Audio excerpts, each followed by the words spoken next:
The grand marble kitchen of the Kingston estate glowed softly under pendant lights, casting a golden hue on the pristine countertops. It was past midnight, and the house was still, save for the gentle swish of a mop across the floor. Amara, 22, Nigerian American, wore a faded apron and beat-up sneakers. Stray braids slipped from her bun as she hummed, lost in the rhythm of her own thoughts. The day had been long, the guests demanding, and the staff terse, but in these quiet hours she found her solace. Slowly, her hum shifted into song. A deep, soulful melody poured from her lips, raw, rich, achingly beautiful. Her voice filled the room, cutting through the silence like sunlight through dust. She didn't notice the phone camera peeking around the door. Sophia Kingston, dressed in silk pajamas and entitlement, leaned against the doorframe with a cruel smirk, recording. A few other young house staff, those eager to please or afraid to object, peeked behind her, stifling giggles. As Amara reached a high note, eyes closed, hands fluttering slightly like a bird on the edge of flight, Sophia stepped in. "A maid pretending to be Beyoncé?" she said, loud and sharp, like breaking glass. The others burst into laughter. Amara froze, her mop stilled mid-sweep. Her cheeks flamed as she turned to see the phone pointed at her, the mockery written all over Sophia's face. One of the boys made a kissing noise. The others snickered. Amara tried to swallow, but shame caught in her throat. Without a word, she dropped the mop and rushed out, tears blurring the gleaming floor as she ran. Back in the cramped servant quarters, she shut the door behind her and leaned against it, her chest heaving. The laughter still rang in her ears. In the mirror above the sink, she saw her reflection, flushed cheeks, eyes red, apron stained. She looked like exactly what they said she was, just a maid with delusions. She slid down to the floor, burying her face in her arms. "Maybe I'm stupid for dreaming," she whispered into the dark. Unseen, upstairs in the hallway, beyond the stairs, a figure stood still. Ethan Kingston, 25, withdrawn and enigmatic, had returned to the mansion 2 days ago. His presence barely registered with the staff. He kept to himself, emerging only at odd hours. But tonight, he had wandered toward the music, something in the song pulling at a thread inside him. He had stood silently at the landing, just out of sight as Amara sang, and then watched, unmoving, as she was ridiculed. Now he remained in the shadows, eyes thoughtful, the echo of her voice still playing in his mind, raw and unguarded, not something meant for the world, something honest, something he hadn't heard in a long time, and he was listening. Amara's life had never been easy, but she had learned to carry herself like someone who still believed in light, even in the darkest corners. Born in Atlanta to Nigerian immigrants, she grew up in a cramped apartment filled with laughter, music, and the rich aroma of jollof rice. Her father, a church choir singer with a booming tenor voice and a gentle soul, was her first musical influence. On Sundays, she'd sit in the front pew, swinging her legs and watching him close his eyes as he sang, filling the small sanctuary with something bigger than all of them. But that world cracked when she was 13. One evening, her father didn't come home. Immigration swept through their neighborhood, and just like that, he was gone, deported without warning, without goodbye. Her mother, once vibrant and playful, fell into a deep, unreachable silence. The weight of the family's survival shifted onto Amara's young shoulders. She pushed through high school, taking odd jobs after class, determined to make her father proud. Music stayed close, always. She would sing in the shower, hum while walking home, and when she could afford it, upload anonymous covers online using borrowed studio time or scratchy mic setups. She never showed her face, afraid someone from her past, or worse, her present, would recognize her. There was a private, sacred thing about her voice. It was all she had left that was hers. College had been a brief, beautiful dream, a semester and a half before tuition became impossible, and Tunde, her little brother, needed more than she could give. Their mother had stopped getting out of bed most days. Amara left school, swallowed the bitter lump of disappointment, and took a job as a live-in maid in a mansion that didn't feel real. Marble floors, endless rooms, and a family that treated her like background noise. The Kingstons were old money, polished with new tech gloss.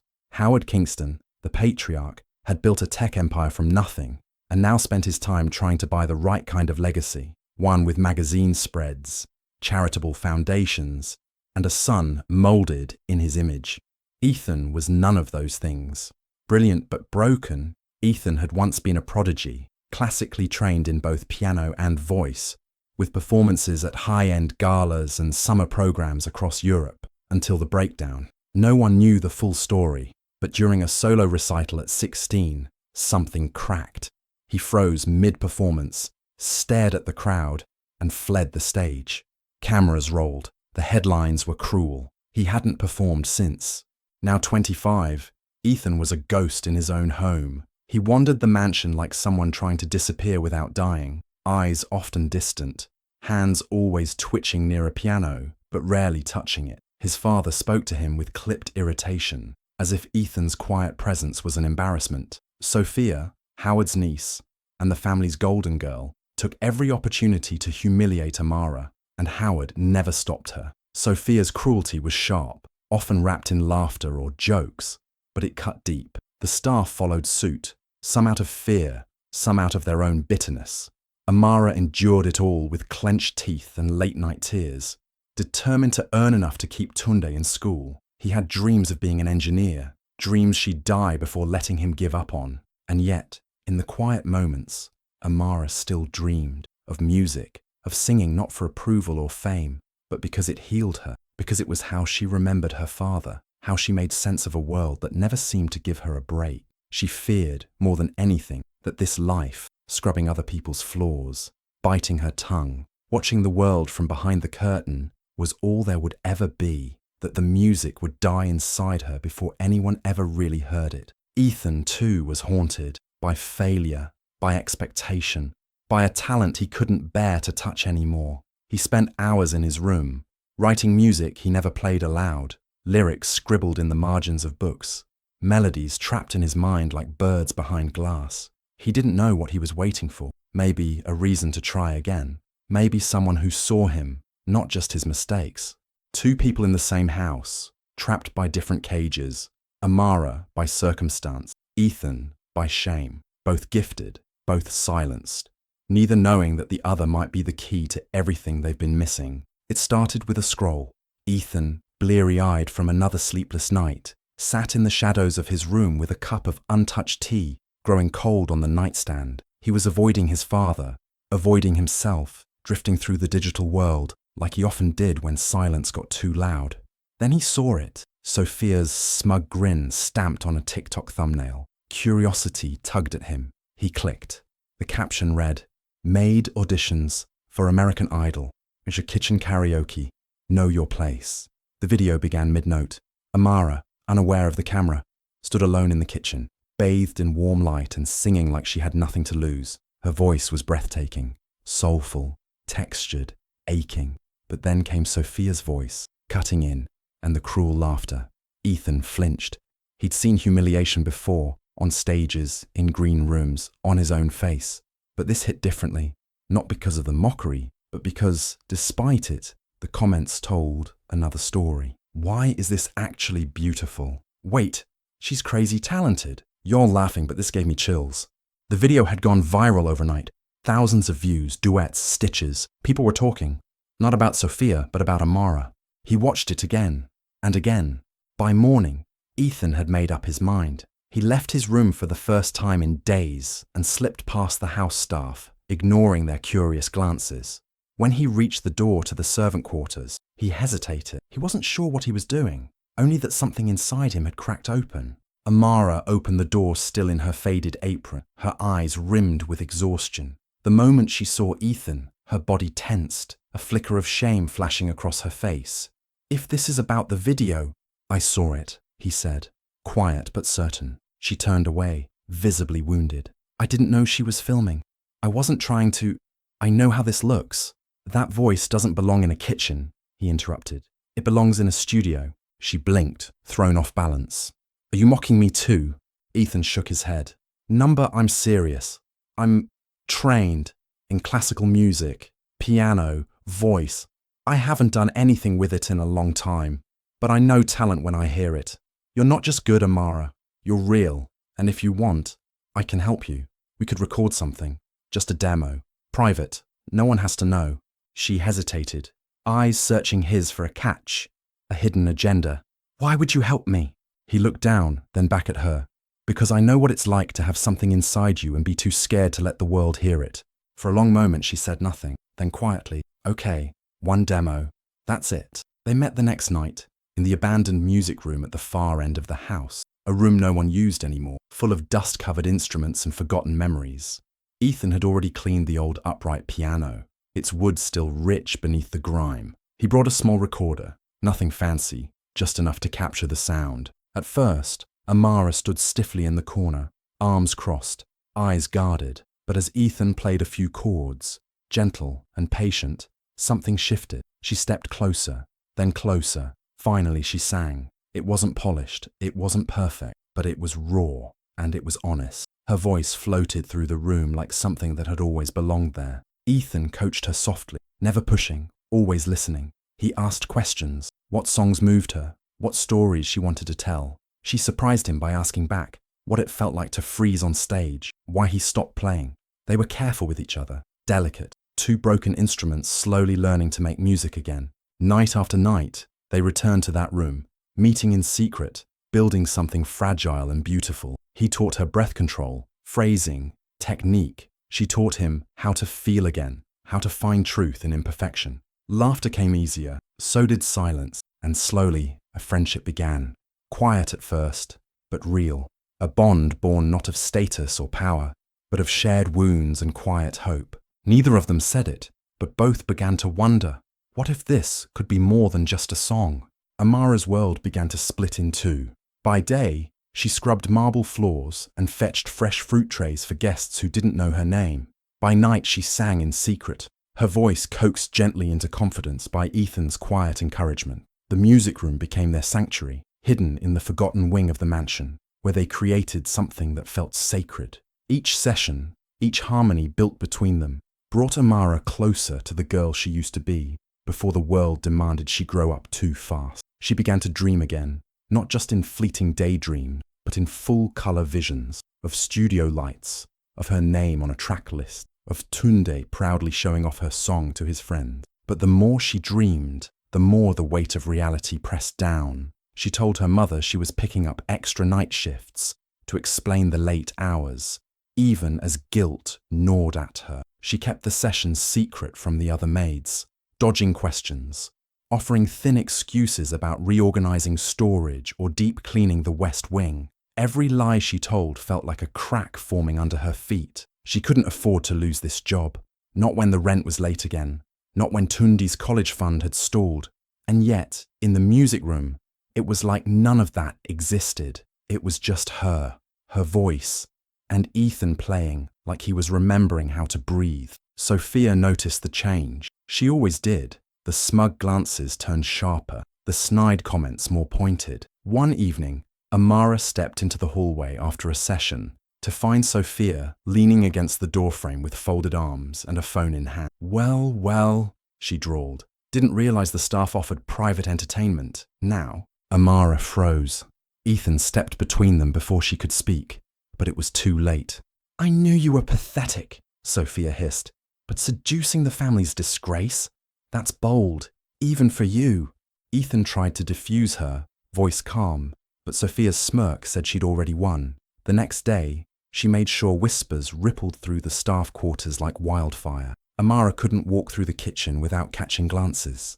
Conversations hushed when she passed. The other maids kept their distance. The house felt colder. Then came Howard. He found them by accident. One of the staff tipped him off. Ethan had brought in better recording equipment, convinced Amara deserved a proper take of the song they were working on. They were mid-session when the door slammed open. Howard Kingston, sharp suit and sharper glare, stood in the doorway like a storm. You're working with her, he barked. The maid! Dad, you think failure runs in this family? Apparently even the help is catching it. Amara flinched like she'd been slapped. Ethan stood frozen at the piano, his hands hovering over the keys. For a moment, he looked like the boy on that stage all those years ago, right before he ran. Howard turned on his heel and left, his disgust hanging in the air like smoke. Ethan didn't say anything for a long time after. Amara reached for him, gently, Hey, it's okay. He doesn't get to. But Ethan shook his head, backing away. This was a mistake. What? You singing? Us working together? I should have never started this. She blinked, stunned. You don't mean that. I do, he said, eyes flat. I was trying to fix something in myself. I used you for that. You should go back to your job. Forget this ever happened. He didn't wait for her to respond. He just walked out. Amara stood alone in the music room, the silence deafening. She wanted to scream, to cry, to demand an explanation, but all she could do was gather her things and walk back to the servant quarters, numb. That night she didn't sing, she didn't speak. The dream, the music, whatever fragile thing they had built, it was gone, and she had been the fool to believe she could ever have something that wasn't meant for people like her. She returned to work with lowered eyes and heavy silence. Sophia's smile widened. The other staff moved around her like she was made of glass, afraid to touch the wreckage. Even her mother noticed her distance over the phone, asking if she was sick, if she was eating. Amara lied and said she was fine, but somewhere, a ghost of their music lingered. Ethan sat alone in his room, consumed by shame and old voices, his father's, the critics, his own. He stared at the equipment, at the files on his computer, at the unmarked SoundCloud profile he hadn't touched in months. He told himself he'd delete the demo, bury it like everything else. But in some fog of exhaustion and indecision, his fingers slipped. He hit upload, just one song, the one they'd finished together. He didn't label it, didn't credit her name. He closed the laptop and walked away. But by morning, something strange had happened. The song, soft, stripped down, raw, had started picking up streams. A few hundred, then a few thousand. Comments appeared beneath it. Who is this? I've never heard a voice like this. The emotion in this is insane. I need more. Whoever she is, she's got it. The world was starting to listen. The song exploded. In just 3 days, it passed 100,000 streams, an unheard of feat for an anonymous upload on a barely used SoundCloud account. The comments poured in like waves, not just from casual listeners, but from real industry ears. Late one night, Ethan opened his inbox to find a message from a well-known producer, someone who had worked with chart-topping artists. The subject line was simple. Who is this voice? The body read, raw, haunting, unforgettable. I want to know more. Let's talk. Ethan stared at the screen, heart thudding. This wasn't just validation. This was opportunity, the kind that didn't knock twice. But before he could respond, before he could even process the reality that Amara's voice was reaching the world, it all unraveled. Sophia, ever lurking, had kept watching. She noticed Ethan's odd mood, the way he lingered around the music room again, more alive than he'd been in years. And when she pieced together the SoundCloud post with the song she'd mocked not long ago, the same haunting vocals that had captivated thousands, something inside her snapped. Jealousy turned to fury. That Maid had gone behind their backs. Worse, she was being noticed. And Sophia, a Kingston by blood, was being ignored. With venom in her voice, she marched into Howard's office and dropped the accusation like a blade. She used him. That Maid, Amara. She's been sneaking around, working with Ethan behind your back. And now her song's going viral. She stole it, uploaded it without his permission. She's manipulating him, using our name. Howard barely blinked before reacting. Humiliation was his greatest fear, and the idea that the family's reclusive, troubled son had been exploited by a servant was more than he could stomach. Within the hour, Amara was summoned, not to a meeting, but to a firing. She barely had time to take off her apron. One of the staff handed her a small envelope with a half-week's pay and instructions to leave immediately. No reference, no explanation. When she asked what had happened, the butler only shook his head. Mr. Kingston's orders. You need to go. She was thrown out of the house like trash. No chance to pack properly. No goodbye. No defense. By the time Amara made it back to the small apartment she shared with her mother and Tunda, she could barely stand. The blow hit fast, and the aftershocks were worse. Her mother, already fragile, broke down upon seeing her daughter's face and collapsed that same night. Amara called an ambulance with trembling fingers.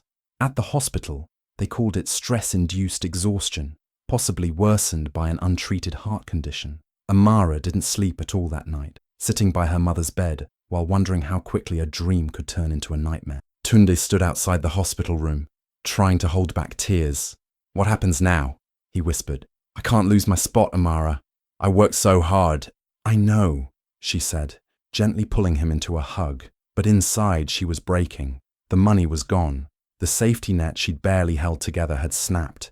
Her entire life had been built on survival. Music was supposed to be her escape, not the thing that destroyed it all. Meanwhile, Ethan sat in the music room, the lights dimmed, staring at the empty space where she used to sit. When he asked where Amara was, he was told she had been dismissed for boundary violations. The phrase was cold, clinical, devoid of context, but Sophia was more than happy to fill in the blanks. "She uploaded your song without you, used your name to get attention, lied to everyone," she said, handing him a doctored screenshot of the upload. "She never cared about you, Ethan. She used you." He wanted to believe it wasn't true. But the old voice inside him, the one that always said, "You're a burden, you're broken, no one stays," climbed back into his mind like a ghost. He hadn't spoken to Amara since he pushed her away. He hadn't been there when she needed defending.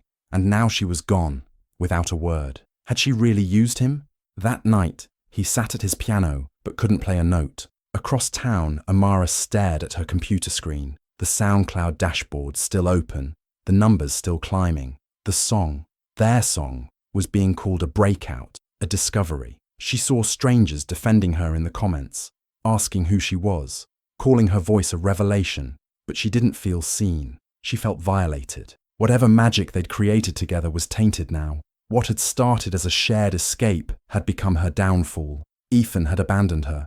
The Kingstons had discarded her. She had lost her job, her reputation, her chance. Her mother lay in a hospital bed. Her brother's future hung by a thread, and the only thing left that had ever belonged to her, her voice, felt like it had been stolen. With trembling hands, Amara deleted her anonymous YouTube channel. One by one, she removed her covers. Then she went to the SoundCloud account Ethan had used and clicked the request takedown link. She closed the laptop, then the window, then the door, and for the first time in years, she didn't sing. Ethan hadn't touched the piano in weeks.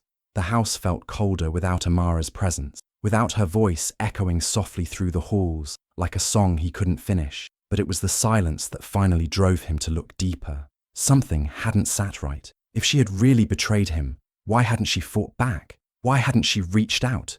Guilt still lingered like smoke, but something stronger, doubt, began to claw at him. One sleepless night, he opened his old project logs, the studio backups, anything that could tell him the truth he hadn't wanted to see.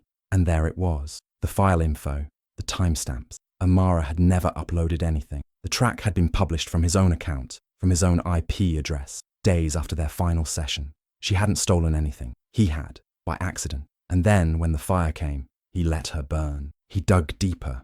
Old messages, notes, vocal takes, even the scratched napkin where she'd scrawled lyrics in pencil. All of it pointed to a girl who had never asked for anything but honesty. And he had failed her. Furious and ashamed, he cornered Sophia in the solarium the next morning, where she was sipping coffee like nothing had happened. "You lied," he said, voice shaking. "You knew she didn't steal the song." Sophia didn't flinch. She just raised a brow. "So? She lost everything. And you let me think she was a maid, Ethan," she said with a smirk. "No one was ever going to believe her over us. You think anyone cares about her story when your name is on the track?" That was the moment something inside Ethan finally snapped. The weight of years spent shrinking under his father's shadow, under the family's expectations, under his own fears. He shed it in a single breath. Without another word, he turned and walked out of the mansion. He didn't pack, didn't say goodbye. He just left. It took 2 days to find her. He asked around, avoiding the hospital, knowing she wouldn't want him there. He remembered her mention of church, how her father used to sing in one before he died. It was a long shot, but something told him that's where she would be. And when he stepped inside the small church on the east side of the city just before sunset, his breath caught in his throat. Amara sat alone in a pew near the front, the sanctuary empty, bathed in golden light. Her eyes were closed. She wasn't singing aloud, but her lips moved, like she was humming something to herself, a melody too soft for the world. She didn't notice him at first, and maybe that was for the best. He took a slow step forward, then another. When he reached the end of the pew, he dropped to his knees. She looked up, startled, eyes narrowing as she recognized him. "I was wrong," he said, voice raw. "About everything, about you, about me. You didn't steal anything, I uploaded it. I didn't even realize, and then I let them turn me against you. I'm sorry." She didn't speak. He swallowed, trembling. "You were my voice before I even had one. You reminded me I could still feel something. You gave me music again, and I let them take that from you." A long silence followed. Then Amara looked away, blinking back the threat of tears. "It's too late." "No," he said. "It doesn't have to be." He reached into his coat pocket and pulled out a flash drive. "I've been working on something. A new song. For us. But this time it's different. It's with your name, your face, your story. I want the world to see you. Not anonymous. Not hidden. You." She hesitated. "Why would you still want to work with me?" "Because I need to fight for something real," he whispered. "And I think you do too." For a moment, she said nothing. But then she looked down at the flash drive in his hand. Her fingers slowly reached for it. Their hands touched. That night, they recorded together again, this time in a small indie studio downtown. Nothing fancy, but full of life. She sang without holding back. He played with open hands, open heart. The lyrics were hers. The arrangement was his. The sound was something only they could have made together. They released the song a week later. No aliases, no secrets. Artist, Amara Okafor and Ethan Kingston. Title, Unhidden. Her voice soared. His name supported hers. And this time, the world didn't just hear them. It saw her. The lights blazed down on the stage, catching the shimmer of Amara's simple ivory dress as she stepped up to the microphone, heart pounding in her chest. The applause was thunderous, but she barely heard it, her mind still trying to catch up to the moment. Just months ago, she'd been scrubbing floors in silence. Now, her name was etched on the award in her hand.